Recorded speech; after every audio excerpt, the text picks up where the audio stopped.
కానీ దగ్గర 20-25 లక్షల మంది బీసీలు మిస్ అయ్యారు. వీళ్ళంతా ఎక్కడున్నారు అన్నటువంటి క్వశ్చన్ 10% తగ్గించారన్నది ప్రతిపక్షం మాట్లాడుతున్నటువంటి అంశం. జిహెచ్ఎంసీ పరిధిలోనే 3.5 లక్షల కుటుంబాలను మేము ఇతర కారణాల వల్ల సర్వే చేయలేదు.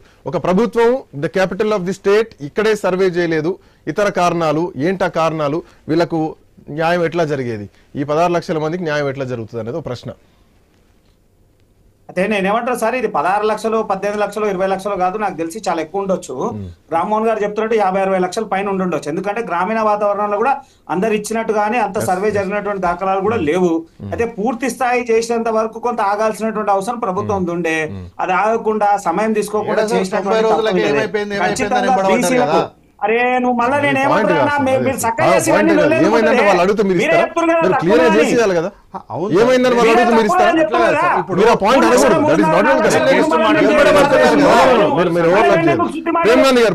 కరెక్ట్ చేస్తుంటే సంతోషం ఉంటుండే కదా. మీరు చేయగలేదు అంత లోలి ఏం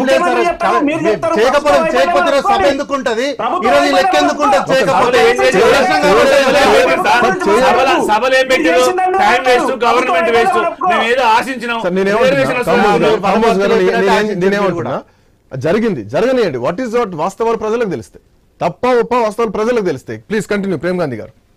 అయితే వీళ్ళు మాట్లాడుతూ ఒకటే మాట్లాడుతున్నారు. గత ప్రభుత్వం వాడు చక్కగా చేయలేదు, నాకు అవకాశం ఇచ్చిర్రు, కొంత టైం తీసుకొని 100% చేసి ఉంటే అవన్నీ మాట్లాడాల్సిన అవసరం లేకుంటుండే కదా.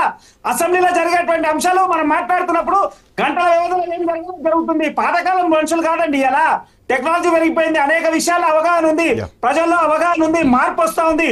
కొంచెం సమయం తీసుకొని పూర్తి 100 స్థాయిలో చేసిన తర్వాత సరే 1-2% పెద్ద తేడా ఉండకపోతుండే, 99% వచ్చినప్పుడు సాటిటీ అవుతా ఉంటుండే. ఇలా కాకుండా మీరే చెప్తా ఉన్నారు అన్ని లక్షల కుటుంబాలని. అయితే బీసీలు అంటా ఉన్నారు. మనం మాట్లాడితే కులవారిగా మేము అంటలేము.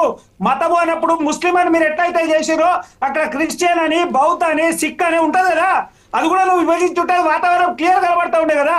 వాళ్ళ దాంట్లో కూడా బీసీలు ఉన్నారు, వాళ్ళ దాంట్లో కూడా వేరే వాళ్ళు ఉన్నారు అనేటువంటి వాతావరణం తెలుస్తా ఉండే కదా. నిజంగా కూడా క్రిస్టియన్లో కూడా ఎస్సీ ఓసీలు ఉన్నారు కూడా క్రిస్టియన్ మతంలో పోయినాడు ఉంటాడు, వాడు కూడా ఉంటాడు కదా. వాడిని కూడా లెక్క ఉంటుంది కదా. ఎంతో మంది రెడ్డిలు ఉంటారు, వేరే సామాజిక వర్గంలో ఉన్నారు కూడా క్రిస్టియన్ మతంలో పోయినాడు ఉంటాడు. నువ్వు అది కూడా క్లియర్ చేసేది ఉండే. అంటే ఈ రాష్ట్రంలో మీ దగ్గర ఉన్నటువంటి సర్వే మీకు అనుకూలమైనటువంటి వాతావరణం ఉన్నది మాత్రం మీరు చెప్తారు, లేకపోతే చెప్పరు. గత ప్రభుత్వం మీరు కూడా అట్లనే గోప్యంగా రాసి పెట్టుకున్నారు. ఖచ్చితంగా మీ సొంత అవసరాలకే తప్ప సంక్షేమ పథకాలు కానీ ప్రజలకు ఉపయోగపడేటివి 100% మళ్ళా బీసీలకు అన్యాయం చేస్తున్నారు. ఏ మాత్రం సందేహం లేదు. దీనివల్ల మళ్ళా బీసీలకు నష్టమే తప్ప లాభం జరిగే ప్రసక్తి ఎక్కడ కనబడతలేదు.